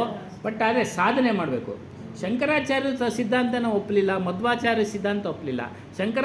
ಶಂಕರಾಚಾರ್ಯ ಸಿದ್ಧಾಂತ ಏನು ಅಂದರೆ ಒಂದೇ ಆತ್ಮ ಚರಾಚರದಲ್ಲಿ ವ್ಯಾಪಕ ಅಂತ, ಅದ್ವೈತ ಸಿದ್ಧಾಂತ ಒಂದೇ. ಚರಾಚರಗಳಲ್ಲಿ ವ್ಯಾಪಕ ಅಂತ ಅಂದರೆ ಈ ಮೈಕ್ನಲ್ಲೂ ಚೈತನ್ಯ ಇದೆ ಅಂದರೆ ನಂಬ್ತೀರಾ? ಇಲ್ಲ. ಅವರು ಅದನ್ನೇ ಹೇಳೋದು. ಚರಾಚರ ಅಂದರೆ ಅಣುರೇಣ ತೃಣಕಾಷ್ಟಗಳಲ್ಲಿ ತುಂಬಿ ತುಳುಕಾಡ್ತಾ ಇದ್ದಾನೆ ಅಂತ. ಮರದಲ್ಲಿ ಚೈತನ್ಯ ಇದೆ ಅಂತೀರಾ? ಮರನೆಲ್ಲ ಕಡ್ದು ಸಾಕ್ತಾ ಇರ್ತಾರೆ, ಸಾಗಣೆ ಮಾಡ್ತಾ ಇರ್ತಾರೆ. ಮರ ಏನು ತಡೆಯುತ್ತಾ? ಚಿಗುರ್ತಾ. ಅದೇ ಹಾಗಾಗಿ ಅದು ಒಂದು ಸ್ವಭಾವ, ಅದು ಚಿಗುರೋದು, ಅದು ಸ್ವಭಾವ. ಮನುಷ್ಯನ ಕೈ ಸಿಗಿರೋದಿಲ್ಲ. ಆದರೆ ಆತ್ಮ ಅರಿವು ಅನ್ನೋದಿದೆಯಲ್ಲ, ಅದರಲ್ಲಿಲ್ಲ. ಅರಿವು ಅನ್ನೋದಿಲ್ಲ. ಯಾವಾಗ ಕಡಿಯೋಕ್ಕೆ ಹೋದಾಗ ಅದು ದೂರ ಹೋಗಬೇಕು. ಇವಾಗ ನಾವು ದೂರ ಹೋಗ್ತೀವಲ್ವ, ಯಾರ ನಾವು ಹೊಡಿಯೋಕ್ಕೆ ಬಂದರೆ ತಪ್ಪಿಸ್ಕೊಳ್ತೀವಿ, ಅದು ಹೋಗೋದಿಲ್ಲ. ಅದನ್ನ ಕಟ್ಗೆ ಮಾಡಿಬಿಟ್ಟು ಬೆಂಕಿಗೆ ಹಾಕ್ತಾರೆ. ಅವಾಗಾದರೂ ಜೀವ ಬರ್ಬೇಕು ತಾನೆ, ನನಗೆ ಬೆಂಕಿಗೆ ಹಾಕ್ತಾವ್ರು, ಸುಡ್ತಾವ್ರೆ ಅಂತ ಇಲ್ವಲ್ಲ. ಅದಕ್ಕೆ ಅವರೇನು ಹೇಳಿದ್ದು ಕಬೀರ್ ಸಾಹೇಬರು, ಪ್ರಾಣಿಗಳಲ್ಲಿದೆ ಚೈತನ್ಯದ ಗುಣ, ಪಶುಗಳಲ್ಲಿದೆ, ಪಕ್ಷಿಗಳಲ್ಲಿದೆ. ಪಕ್ಷಿಗಳಿಗೆ ಹೊಡಿಯೋಕ್ಕೆ ಹೋಗ್ರಿ ಹಾರೋಗ್ತವೆ, ಪಶುಗಳಿಗೆ ಹೊಡಿಯೋಕ್ಕೆ ಹೋಗಿ ತಪ್ಪಿಸ್ಕೊಳ್ತವೆ. ಒಂದು ನಾಯಿನೇ ಕೋಲು ಹಿಡ್ಕೊಂಡು ನೀವು ಬಿಸಿ ಇಟ್ಕೊಂಡ್ರೆ ಬರೋದಿಲ್ಲ ನೋಡಿ. ಅದಕ್ಕೆ ಅರಿವಿನ ಶಕ್ತಿ ಇದೆ, ಚೈತನ್ಯ ಇದ್ದಾನಲ್ಲಿ, ಸ್ವರೂಪ ಇದೆ. ಅದು ಅರಿವು ಅಂತ ಹೇಳಿದ್ರು. ಸ್ಪಷ್ಟವಾಗಿ ಅರ್ಥ ಆಗಬೇಕು ಅಂದರೆ ಅರಿವು ಅಂತ ಹೇಳಿದ್ರು. ಅದೇ ರೀತಿ ನಾವು ಅಷ್ಟೇ. ದುಃಖ ಅಂದರೆ ದೂರ ಇರ್ತೀವಿ, ಎಲ್ಲ ಕೆಲಸಗಳನ್ನು ಮಾಡುವಾಗ ಯೋಚನೆ ಮಾಡ್ತೀವಿ, ಅದರಿಂದ ನಷ್ಟ ಆಗಬಾರ್ದು ಅಂತೇಳಿ ಅಲ್ವರಾ? ಅಲ್ಲೇನೋ ಗಲಾಟೆ ಆಗ್ತಾ ಇದೆ ಅಂದರೆ ಅಲ್ಲಿ ಹೋಗೋದಿಲ್ಲ, ಇರಪ್ಪ ಅಲ್ಲೇ ಹಾಕಬೇಕು ಅಂತ. ಅವುಗಳಿಗೇನಾಗುತ್ತಾ, ಪಕ್ಷಿಗಳಿಗೆ ಪ್ರಾಣಿಗಳಿಗೆ ಹೋಗ್ತಾ ಇರ್ತಾವೆ ಅದ್ರ ಪಾಡ್ಗವು. ಏನು ಭಯ ಬಿಡಿಸಿದ್ರೆ ದೂರ ಓಡ್ತವೆ, ಏನೋ ಹೊಡಿತಾರೆ ಅಂತೇಳಿ. ಆದರೆ ಕಬೀರ್ ಸಾಹೇಬ್ರು ಏನು ಹೇಳಿದ್ರು ಅಂದರೆ, ಒಂದೇ ರೀತಿಯ ಅರಿವು ಗುಣವುಳ್ಳ ಚೈತನ್ಯನೋ ಎಲ್ಲರಲ್ಲೂ ಇದ್ದಾನೆ, ಇದು ಒಂದೇ ಅಂತ ಈ ರೀತಿ ಅರ್ಥ ಮಾಡ್ಕೊಳ್ಳಿ ಅಂತ ಬಿಡಿಸಿದ್ರು. ಇನ್ನು ಮಧ್ವಾಚಾರ್ಯ ಸಿದ್ಧಾಂತ ಆತ್ಮ ಬೇರೆ ಪರಮಾತ್ಮ ಬೇರೆ. ಅವರು ಅನೇಕ ಉದಾಹರಣೆಗಳು ಕೊಡ್ತಾರೆ. ಆತ್ಮವೇ ಪರಮಾತ್ಮ ಅಂತ ಕೈವಾರ ತಾತಯ್ಯನವ್ರು ಹೇಳಿದ್ದಾರೆ, ವೇಮನ್ನವರು ಹೇಳಿದ್ದಾರೆ, ಕಬೀರ್ ಸಾಹೇಬ್ರು ಹೇಳಿದ್ದಾರೆ.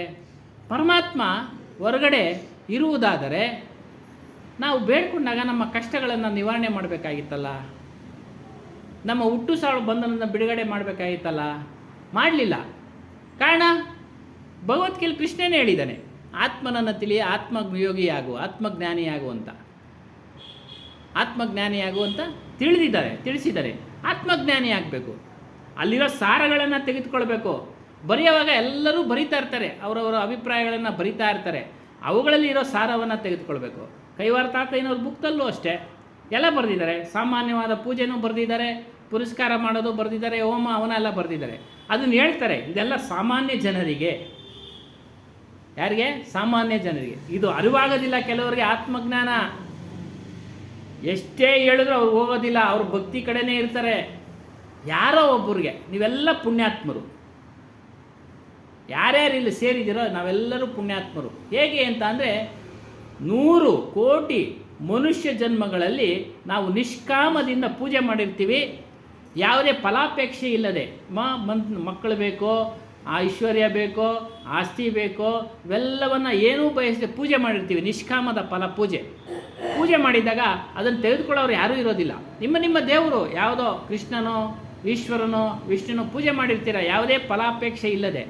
ಅದರ ಫಲ ಬಂದು ನಿಮ್ಮನ್ನು ಇಲ್ಲಿ ತಂದು ಕುಂಡ್ರಿಸಿದೆ, ಸತ್ಯವನ್ನು ತಿಳಿಯೋ ಕಡೆ ತಂದು ಕುಂಡ್ರಿಸಿದೆ. ತದನಂತರ ನೀವು ಸಾಧನೆ ಮಾಡಬೇಕು. ತದನಂತರ ಸತ್ಯವನ್ನು ತಿಳಿದು ನಾವು ಸಾಧನೆ ಮಾಡಬೇಕು ತಿಳ್ಕೊಳ್ಳೋಕ್ಕೆ. ಅದ್ರ ಫಲ ಏನು? ತಂದು ಇಲ್ಲಿ ಕುಂಡ್ರಿಸಿದೆ. ತಂದು ಕುಂಡ್ರಿಸ್ತಾನೆ ಇರುತ್ತೆ ಆಗಾಗ್ಗೆ. ಆದರೆ ನಾವು ತಿಳಿಬೇಕು, ಸತ್ಯವನ್ನು ತಿಳಿದು ನಾವು ಪಾಲನೆ ಮಾಡಿದ್ರೆ, ಸಾಧನೆ ಮಾಡಿದ್ರೆ ಅದನ್ನೇ ಆಗಲೇ ನಮಗೆ ಅದನ್ನು ಅರಿವಾಗೋದು. ಎಲ್ರಿಗೂ ಸಾಧ್ಯ ಇಲ್ಲ. ಈ ರೋಡಿಂದ ಈ ರೋಡ್ಗೆ ಎಷ್ಟೋ ಜನ ಇದ್ದಾರೆ, ಎಲ್ಲರೂ ಬಂದುಬಿಟ್ಟಿದ್ದಾರಾ ನೋಡಿ? ಅವರೊಂದು ಕಡೆಯಿಂದ ಬಂದರು, ಅವರೊಂದು ಕಡೆ ಅಲ್ಲೂರ. ಈ ರೋಡಿಂದ ಒಂದು ಗಲ್ಲಿನಲ್ಲೇ 50 ಜನ ಸಿಗ್ತಾರೆ. 50 ಜನನೂ ಬಂದಿದ್ದಾರಾ? ಇಲ್ಲ. ಅದರಿಂದ ಇದು ಪುಣ್ಯಾತ್ಮರಿಗೆ ಮಾತ್ರ ಇದೆಲ್ಲ ಸಿಗೋದು.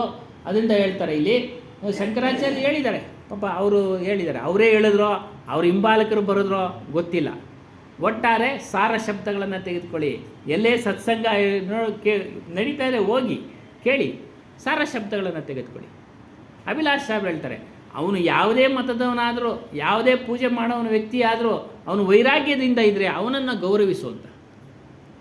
ಅಗೌರವದಿಂದ ನಡ್ಕೊಳ್ಬೇಡ. ಅವನಿಗೆ ಅವನು ವ್ಯಕ್ತಿನೇ, ಅವನಲ್ಲೂ ಪರಮಾತ್ಮ ಇದ್ದಾನೆ ಅಂತ ಹೇಳಿದ ಮೇಲೆ ಅವನು ನಾವು ಗೌರವ ಕೊಡ್ಬೇಕು ತಾನೆ. ಇನ್ನೂ ಹೆಚ್ಚಿನ ಗೌರವ ಕೊಡಬೇಕು. ಸಾಮಾನ್ಯ ಜನರಿಗಿಂತ ಹೆಚ್ಚಿನ ಗೌರವ ಕೊಡಬೇಕು. ಯಾಕಂದರೆ ವೈರಾಗ್ಯ ಧಾರಣೆ ಮಾಡಿರ್ತಾನೆ. ಅವನು ಯಾವುದೋ ಒಂದು ಪೂಜೆ ಮಾಡ್ತಾನೆ, ಈಶ್ವರನ ಪೂಜೆ ಮಾಡ್ತಾವನೋ, ಗಣೇಶನ ಪೂಜೆ ಮಾಡ್ತಾವನೋ, ವೈರಾಗ್ಯದಿಂದ ಇದ್ದಾನೆ. ಮನಸ್ಸಿನಲ್ಲಿ ಇಚ್ಛೆಗಳಿಲ್ಲ. ಆಗಲೇ ಹೇಳ್ದಂಗೆ ಮನಸ್ಸಿನಲ್ಲಿ ತರಂಗಗಳನ್ನು ನಾಶ ಮಾಡೋ. ಹೋಗಯ್ಯ ಭಜನ್. ನೀನು ಕೆಟ್ಟ ದುರ್ಗುಣಗಳನ್ನು ಸುಧಾರಣೆ ಮಾಡಿಕೊಂಡು ಒಳ್ಳೆ ಗುಣಗಳನ್ನು ಧಾರಣೆ ಮಾಡ್ಕೋ. ಹೋಗಯ್ಯ ಭಜನ್. ಭಜನೆಯ ಅರ್ಥ ನಾವೆಲ್ಲ ಮಾಡಿದ್ವಿ. ಇದು ಭಜನೆಯ ಒಂದು ಭಾಗ. ಆಗಲೇ ಭಜನೆ ಮಾಡಿದ್ವಿ, ಇದು ಒಂದು ಭಾಗ. ಸ್ಮರಣೆ ಮಾಡೋ ವಿಚಾರದಲ್ಲೂ ಹೇಳಿದ್ರು. ಏನು? ಮಾಲಾತೋ ಕರ್ಮೆ ಫಿರೆ ಹೈ. ಮಾಲೆ ಮಾತ್ರ ಕೈನಲ್ಲಿ ತಿರುಗಿಸ್ತಾ ಇರ್ತಾನೆ, ಬಾಯಿನಲ್ಲಿ ಮಂತ್ರ ಹೇಳ್ತಾ ಇರ್ತಾನೆ. ಅವನ ಮನಸ್ಸು ಅದನ್ನು ಹೇಳಿದರೆ ಮನುವಾತೋ ಚಹು ದಿಶಾ ಫಿರೆ. 4 ದಿಕ್ಕುಗಳು ಸುತ್ತುತ್ತಾ ಇದೆಯಂತೆ. ಬಾಯಿನಲ್ಲಿ ಜಪ ಮಾಡ್ತಾವನೆ, ಕೈನಲ್ಲಿ ಮಣಿ ತಿರುಗಿಸ್ತಾವನೆ. ಆದರೆ ಮನಸ್ಸು ಮಾತ್ರ ಅವನು ರಾಮನ ಕಡೆ ಇಲ್ಲ, ದೇವ್ರ ಕಡೆ ಇಲ್ಲ, ಪರಮಾತ್ಮನ ಕಡೆ ಇಲ್ಲ, ಎಲ್ಲ ಬೇರೆ ಬೇರೆ ಕಡೆ ತಿರುಗ್ತಾ ಇದೆ. ಇದೆಲ್ಲ ಮಾಡಿದ್ರೆ ನಮಗೆ ಪರಮಾತ್ಮನು ಸಿಗೋದಿಲ್ಲ. ಅದರಿಂದ ಇಲ್ಲಿ ಹೇಳ್ತಾರೆ, ಶರೀರ ಕ್ಷಣಿಕ. ಎಲ್ಲರಿಗೂ ಗೊತ್ತು, ನಾವೆಲ್ಲ ಸಾಯ್ತೀವಿ ಒಂದಲ್ಲ ಒಂದು ದಿನ ಅಂತ.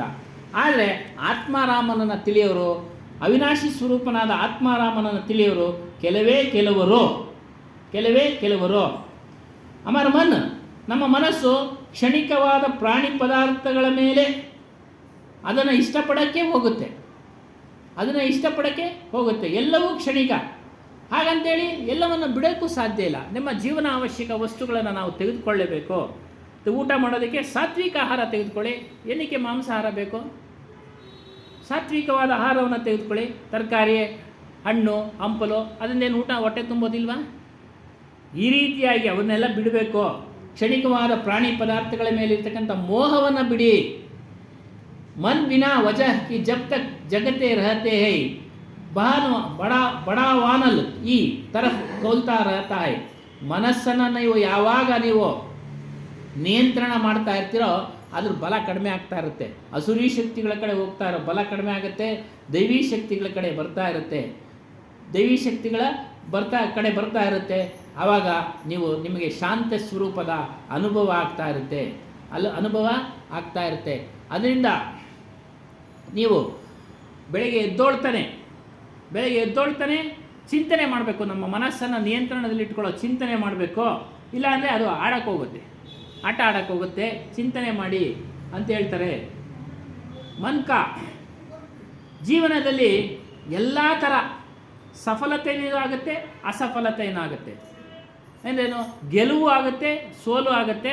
ನೀವು ಪದಾರ್ಥಗಳ ಕಡೆ ಹೋಗಿ ಸೋಲ್ತಾ ಇದ್ದೀರಾ, ನಿಮ್ಮನ್ನು ನೀವು ಕಳ್ಕೊಳ್ತಾ ಇದ್ದೀರಾ. ಅದರಿಂದ ನೀವು ಅದನ್ನೆಲ್ಲ ಬಿಟ್ಟು ಭಜನೆ, ರಾಮ ಭಜನೆಯನ್ನು ಮಾಡುವಂಥರಾಗಿ. ಮತ್ತು ಸತ್ಸಂಗ ನಮಗೇನಿಗೆ ಬೇಕೋ?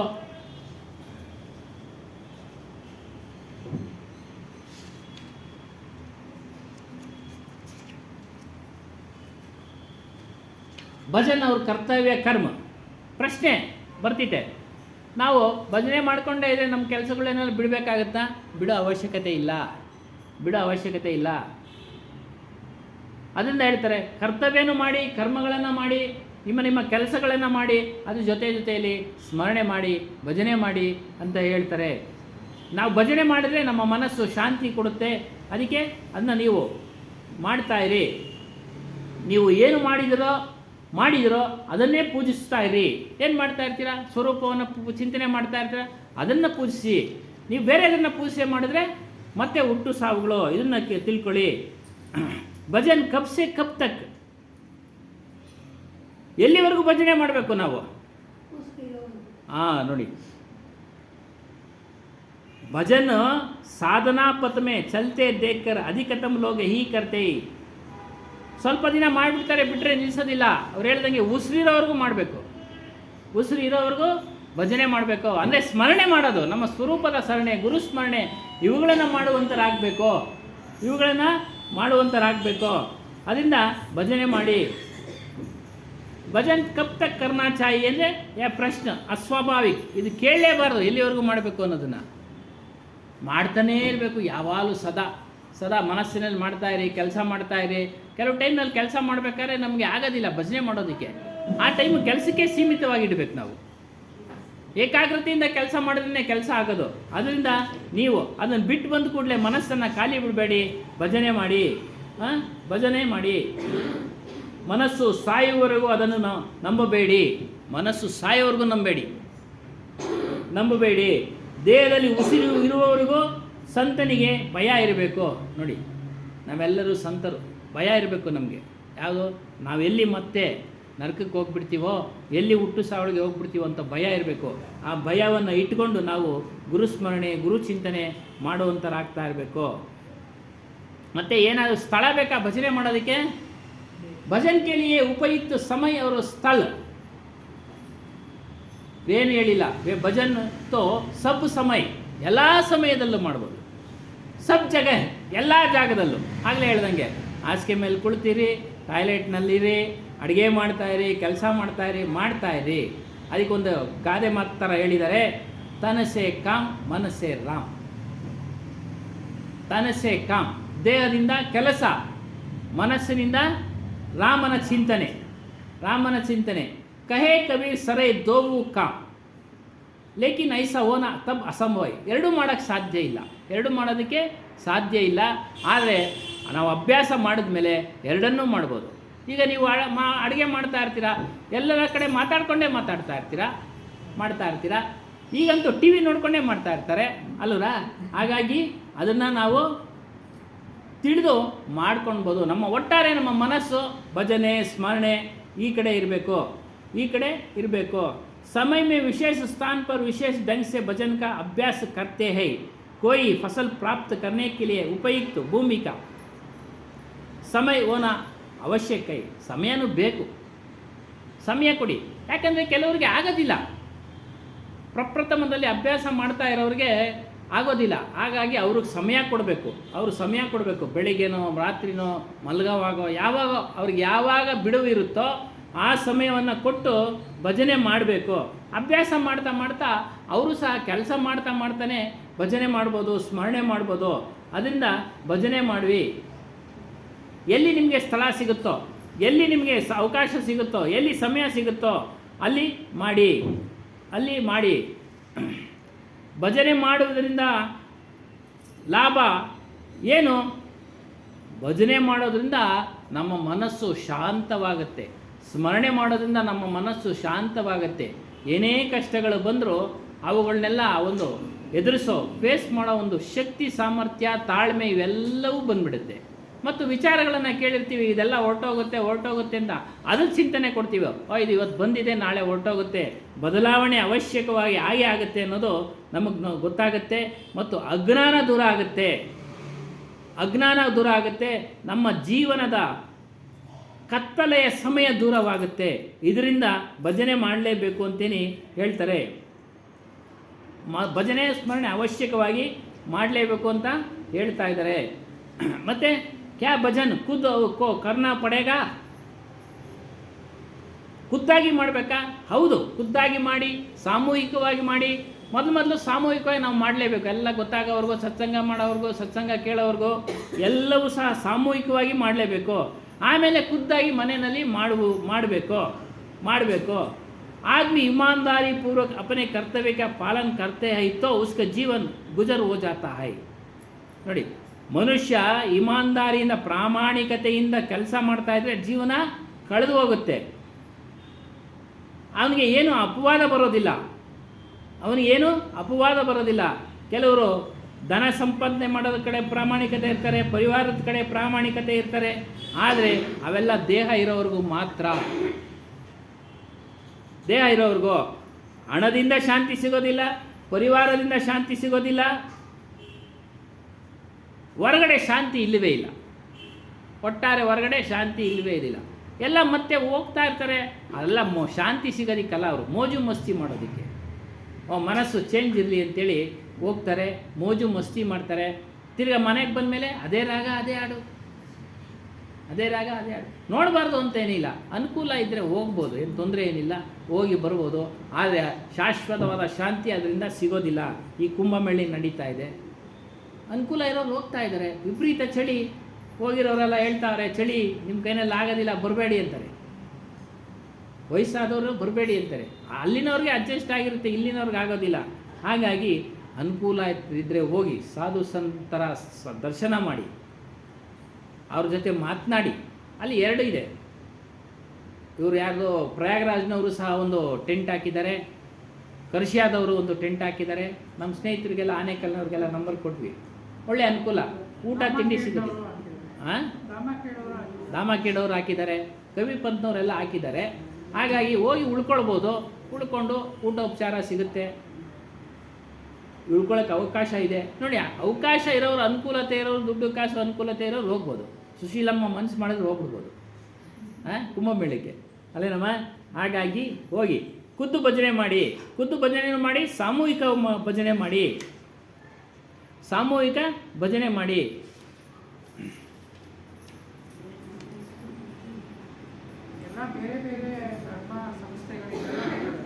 ಬೇರೆ ಎಲ್ಲ ಧರ್ಮ ಎಲ್ಲರೂ ಹಾಕಿದ್ದಾರೆ. ಹಾಗಾಗಿ ಮಾಡಿ.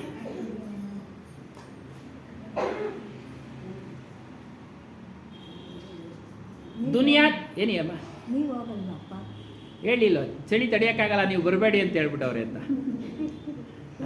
ವಯಸ್ಸು ಹುಡುಗರೆ ಹೋಗಿ ನಡುಕ್ತಾ ಇದ್ದಾರಲ್ಲಿ. ಒಂದಿನ 2-3 ದಿನ ಇರೋರು ಒಂದಿನಕ್ಕೆ ವಾಪಸ್ ಖಾಲಿ ಮಾಡ್ತಾವ್ರು ಜಾಗ.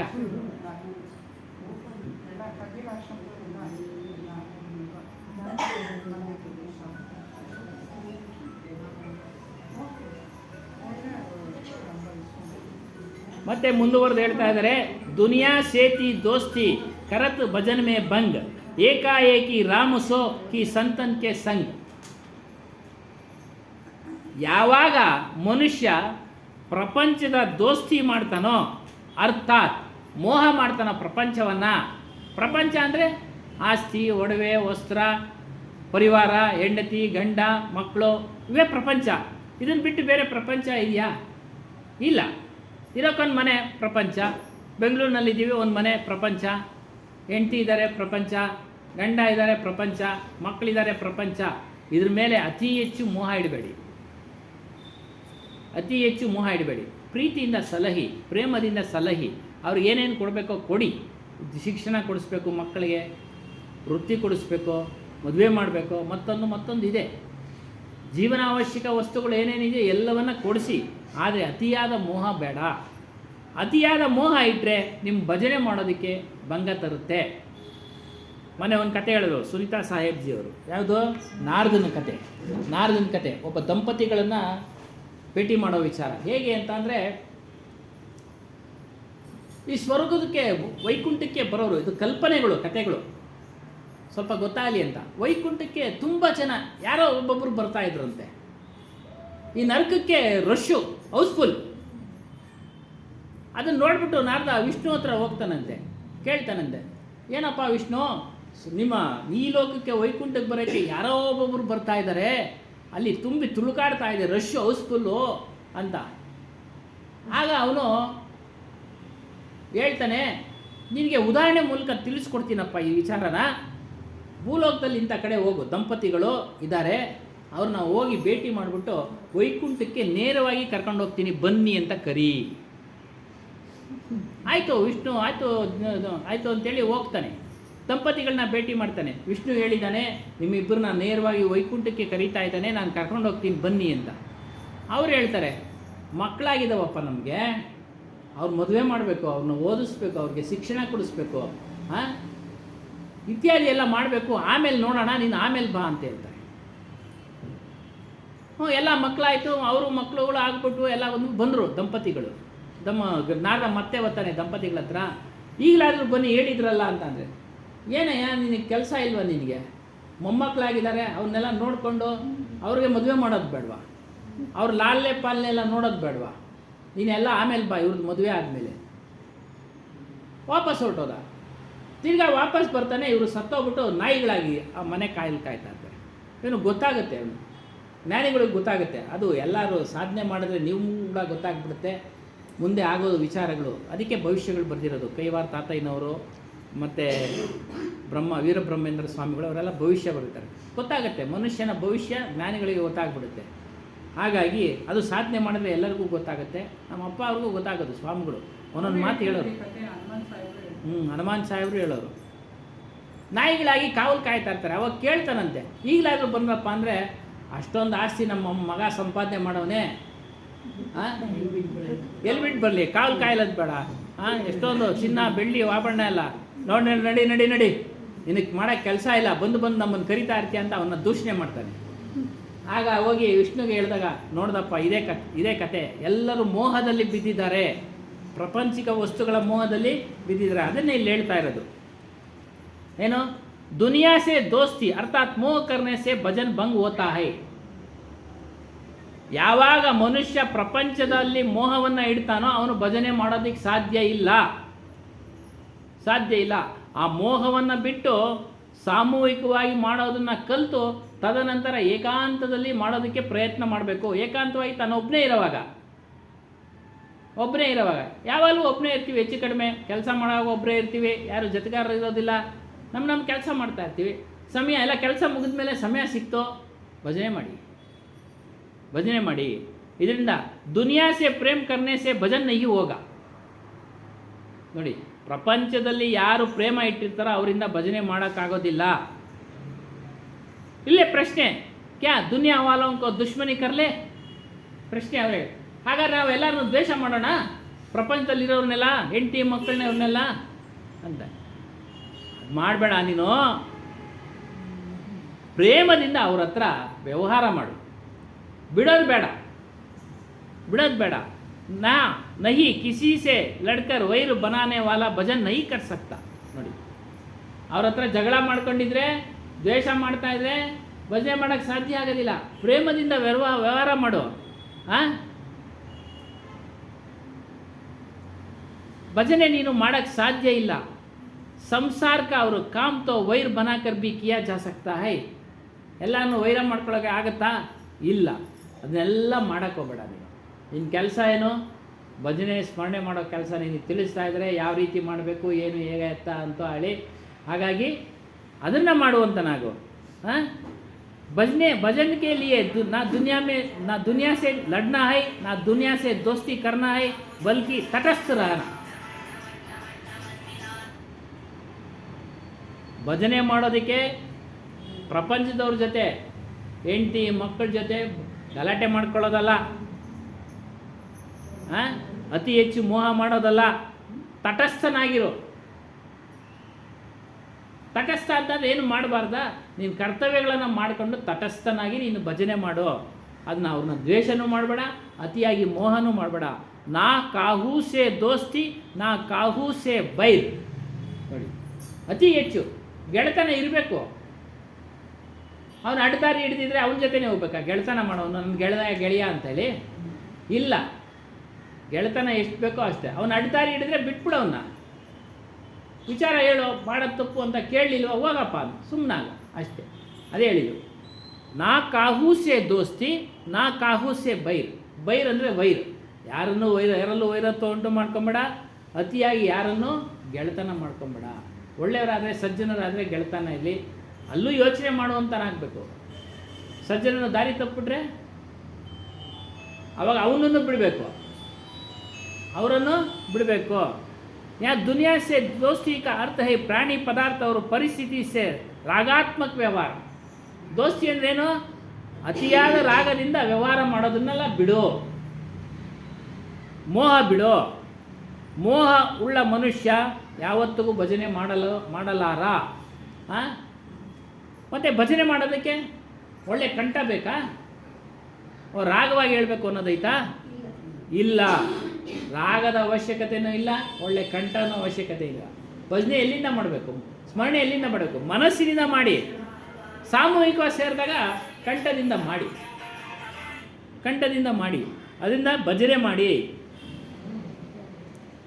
ಭಜನ್ ಗಾನ ಬಾಹ್ಯ ಪ್ರವೃತ್ತಿ ಹೈ. ನೋಡಿ, ಒಟ್ಟಾಗಿ ನಾವು ಹೇಳೋದು ಹೊರಗಿನ ವ್ಯವಹಾರ, ಒಂದು ವೃತ್ತಿ, ಒಟ್ಟಾಗಿ ಹೇಳೋದು, ಸಾಮೂಹಿಕವಾಗಿ ಹೇಳೋದು. ಆದರೆ ಅಂತರ್ ಪ್ರವೃತ್ತಿ ಹೈ, ಅದನ್ನು ನಾವು ಅಂತರಾತ್ಮಲ್ಲಿ ತೆಗೆದುಕೊಂಡು ಸ್ಮರಣೆ ಮಾಡುವಂಥರಾಗಬೇಕು ಭಜನೆ. ಅದನ್ನು ನಾವು ಒಬ್ಬರೇ ಇದ್ದಾಗೂ ಮಾಡೋ ಹಾಗೆ ಅನುಕೂಲ ಆಗಬೇಕು. ಭಜನೆ ಮಾಡೋದು ಯಾರಿಗೆ? ಬೇರೆಯವ್ರಿಗ? ನಮಗಾಗಿ ನಾವು ಭಜನೆ ಮಾಡ್ಕೊಳ್ಬೇಕು. ನಮಗಾಗಿ ವಸ್ತುತಃ अपने के लिए भजन करते हैं, अपनी तकलीफ दूर करने के लिए भजन करते हैं. ನಮ್ಮ ಕಷ್ಟಗಳು ದೂರ ಆಗೋದಕ್ಕೆ ಯಾವುದು? ಹುಡ್ತಾ ಇದೀವಲ್ಲ, ಸಾಯ್ತಾ ಇದೀವಲ್ಲ, ಇದೇ ದೊಡ್ಡ ಕಷ್ಟ. ಇದನ್ನು ದೂರ ಮಾಡೋದಕ್ಕೆ ಭಜನೆ ಮಾಡ್ಕೊಳ್ಬೇಕು, ಭಜನೆ ಮಾಡಬೇಕು. ಬೇರೆಯವರು ತೊಂದರೆಗಳನ್ನ ನಿವಾರಣೆ ಮಾಡ್ಕೊಳ್ಳೋಕ್ಕೆ ನಾವು ಸಾಧ್ಯ ಆಗೋದಿಲ್ಲ, ನಿವಾರಣೆ ಮಾಡೋದಕ್ಕೆ ಸಾಧ್ಯ ಆಗಿಲ್ಲ. ಹೇಳ್ತಾರೆ, ದುಸರೋಂಕೋ ತಕ್ಲೀಫ್ ನಾ ಸೇ ಓ ಇಸ್ಕಾ ಬಿ ಧ್ಯಾನ್ ರಖನಾ ಚಾಹಿಯೇ. ಅಂದರೆ ಭಜನೆ ಮಾಡುವಾಗ ಇನ್ನೊಬ್ರಿಗೆ ತೊಂದರೆ ಆಗದ ಇರೋದಕ್ಕೆ ಭಜನೆ ಮಾಡು, ಸ್ಮರಣೆ ಮಾಡು. हमारे जीवन में किसी भी क्रियाकलाप यदि किसी को तकलीफ हो रही है तो भजन नहीं माना जाएगा. ಯಾರಿಗೋ ತೊಂದರೆ ಕೊಟ್ಬಿಟ್ಟು ಯಾಡ್ನಾಗ ಹೇಳ್ತಾರಲ್ಲ, ಬೇವು ಬೆಲ್ಲದೊಳಿರಲೇ ಫಲ, ಹಾವಿಗೆ ಹಾಲಿರದರೇನು ಫಲ, ಅದರಲ್ಲಿ ಬರುತ್ತೆ. ತಂದೆ ತಾಯಿಗಳಿಗೆ ತೊಂದರೆ ಕೊಟ್ಬಿಟ್ಟು, ಅಕ್ಕಪಕ್ಕದವ್ರು ತೊಂದರೆ ಕೊಟ್ಬಿಟ್ಟು ನೀನು ಭಜನೆ ಮಾಡ್ತೀನಿ ಅಂದರೆ ಅದೇನು ಪ್ರಯೋಜನ ಇಲ್ಲ, ಅದೇನು ಪ್ರಯೋಜನ ಇಲ್ಲ. ಅಕ್ಕಪಕ್ಕದವ್ರು ತೊಂದರೆ ಕೊಡೋದು, ನಿಂದೆ ಮಾಡೋದು, ಮೊದಲೆಲ್ಲ ಜಾಸ್ತಿ ನಡೀತಾ ಇದೆ. ಇವಾಗೆಲ್ಲ ಒಂಟಿ ಮನೆಗಳವೆ. ಮೊದಲೆಲ್ಲ ಹಟ್ಟಿಗಳಲ್ಲೆಲ್ಲ ಇತ್ತು, ಒಬ್ರು ಅವೆಲ್ಲ ಒಂದೇ ಕುಲದವ್ರೆ, ಆಗ್ತಾ ಇರಲಿಲ್ಲ. ನೋಡಿ, ತೊಂದರೆ ಕೊಡಬೇಡಿ, ಬಂಧು ಬಳಗದವ್ರಿಗೂ ತೊಂದರೆ ಕೊಡಬೇಡಿ, ಮಾತಿನ ಮೂಲಕ ತೊಂದರೆ ಕೊಡಬೇಡಿ, ಕ್ರಿಯೆ ಮೂಲಕ ತೊಂದರೆ ಕೊಡಬೇಡಿ. ಅವ್ರು ಭಜನೆ ಮಾಡಿದ್ರೂ ಪ್ರಯೋಜನ ಇಲ್ಲ, ಅವ್ರು ಭಜನೆ ಮಾಡಿದ್ರೂ